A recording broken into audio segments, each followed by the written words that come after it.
This is Passengers United.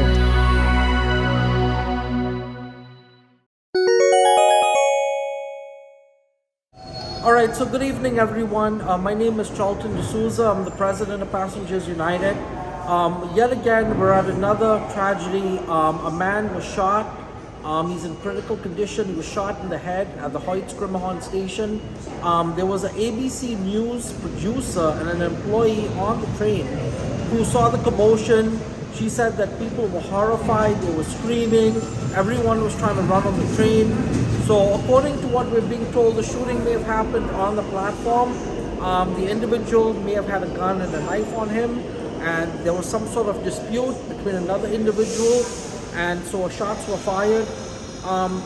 We hate coming to these horrible incidents, but guys, we have to say something, because right now the MPA, the leadership in the state, does not care about our safety. Our safety means nothing to the elected officials, the governor, the mayor. They just use us as talking points on the news to make the press feel good and make the public feel good that quote unquote we're safe. So the mayor and the governor thinks by adding National Guard down here and searching every 10 person's bag that the subway system is going to be better. No, it's not. The subways right now are in a state of emergency. And you know it's bad when they have to guard the police station. They actually have 2 or 3 officers guarding the district. So you know it's bad. So, what we need to do now is, and I hate to say this, guys, MT workers, y'all need to take a job action. Serious job action. I need all our transit employees and passengers who are listening. I need all of you to call your elected officials. I need you to come out to our rally April 4th at the governor's office. We're going to be having another rally and a press conference. I need all of you to mobilize, to organize. We got to confront these elected officials office by office. We need to stand outside. We need to picket signs. And if you've been assaulted in the subway system, or you've been sexually assaulted or raped, I need you to come up with a sign, hold that sign up, and basically protest. Protest outside the elected officials' offices. Because right now our subway system is in a state of emergency. Our police officers can only do so much, but if the judges and the district attorneys are not doing their jobs to prosecute repeat criminal offenders, our city right now is in a complete shit show. Do not believe these elected officials. They will make you feel, they will lie to you, look at you in your face and lie to you. And it's all the elected officials. I'm not even singling out anyone now, because how come the mayor is not here? How come the governor is not here? When that conductor was slashed and he almost died, and the knife came literally like an inch away from him from being killed. Where was the mayor? Where was the governor? Where were they? They were nowhere to be found. And as far as General Lieber is concerned, General Lieber, I'm done with them. I'm done with Rich Davey. So the president of New York City Transit today, again, he repeated a statement, and he said to the media at City Hall today, at a safety committee press conference that he had, he said that statements made to the union, what happened the day the conductor got slashed and he almost died, and a doctor saved him. It took 25 minutes for the police to respond to that job. So here's what he said. He said that transit employees took a job action. The only job action that transit employees did was they basically filed a safety dispute resolution order, which is their fundamental right. If they're not safe on the subway, they have every right to file a safety dispute resolution.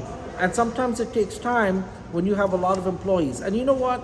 If I was a conductor, or if I was a train operator, and I knew that there was a suspect on the loose who had just stabbed and slashed one of my colleagues, you better believe that I'm not coming to work. I'm stopping my train and I'm going out of service. So guys, passengers, we need to support the transit employees.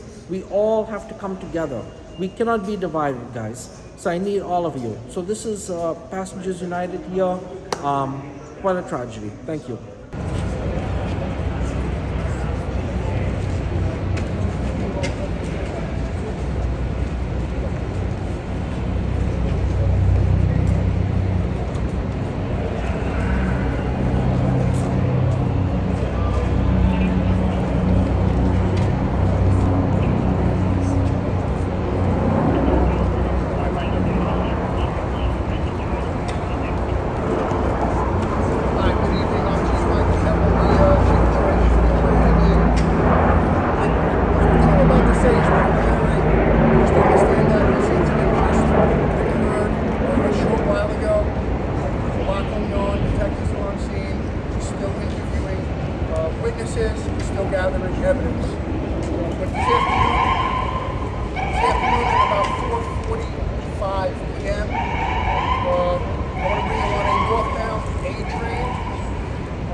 gets onto the train, the doors close, and the train starts moving.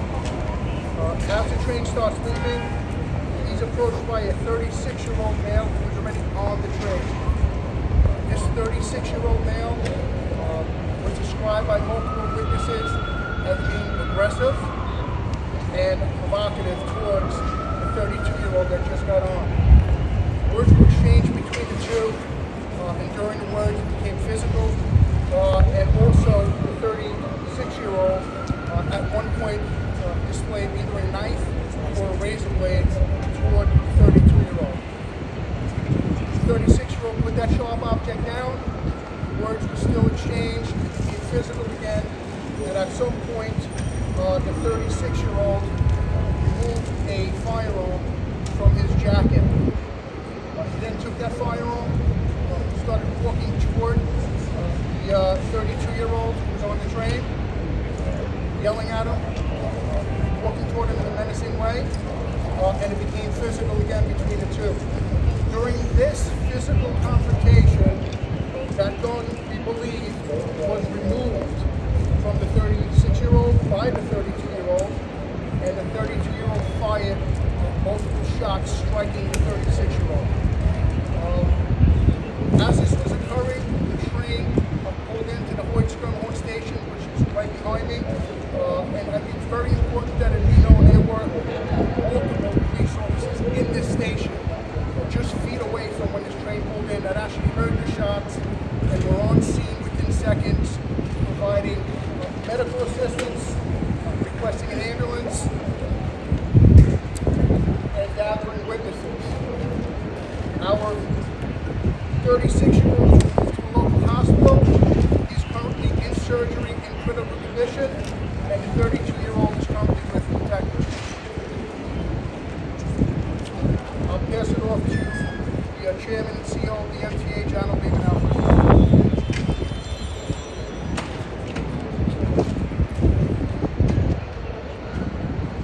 I sometimes say that in some ways a sacred space where we practice the world's greatest experiment in tolerance and diversity every day. Their lives is one of the greatest things in the world.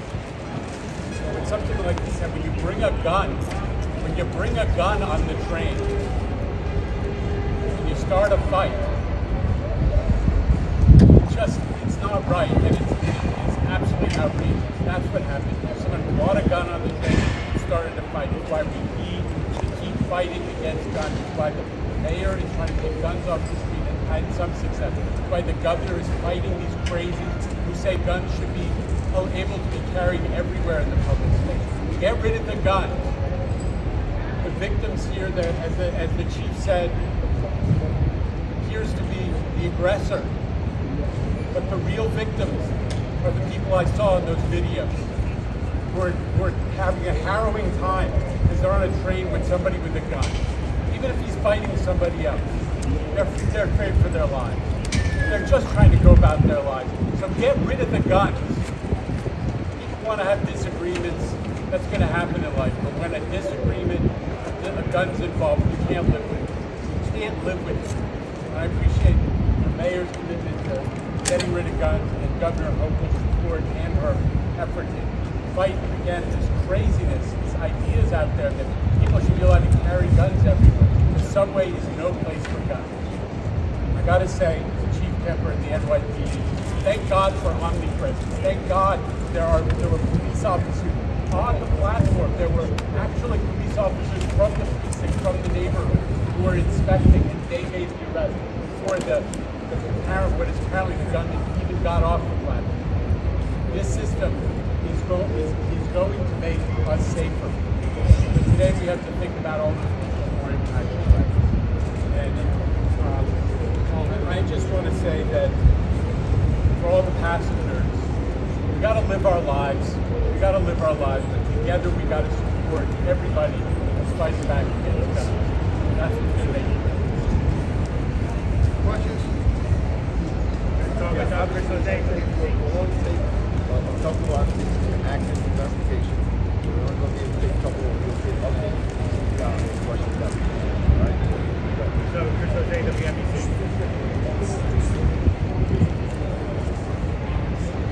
So,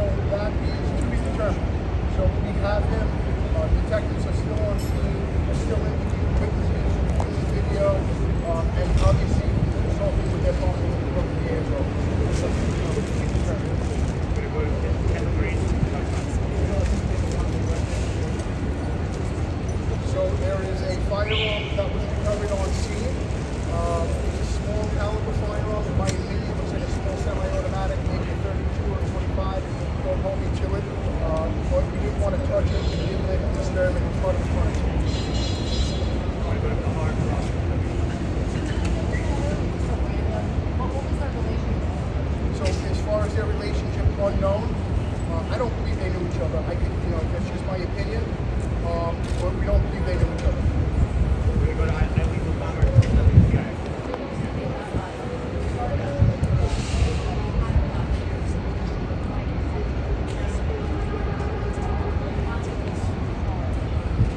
So the exact count, there were people on the call. The exact count to be determined. Well over a dozen, 2 dozen. The train was moving when this started, and this incident was still continuing as the train moved into the station and the doors opened. More than one.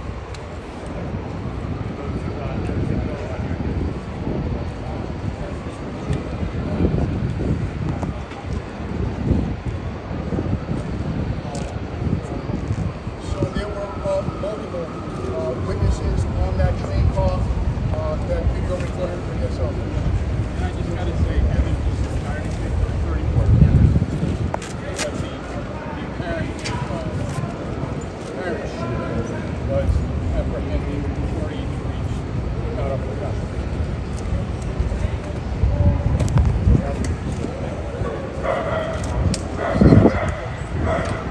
On that train car, no. And listen, we talk about this all the time. There's upwards of over 1,000 plus cars right now. I think in another year or so from now, we'll be saying yes by the end of the year. Listen, I want to say this. As many witnesses as we have, we never have enough. So I'm urging anyone, if anyone else is on that train car in the station or has any information in relation to this incident, call our Crime Stoppers hotline at 1-800-577-TIPS, TIPS. All right, thank you, everybody.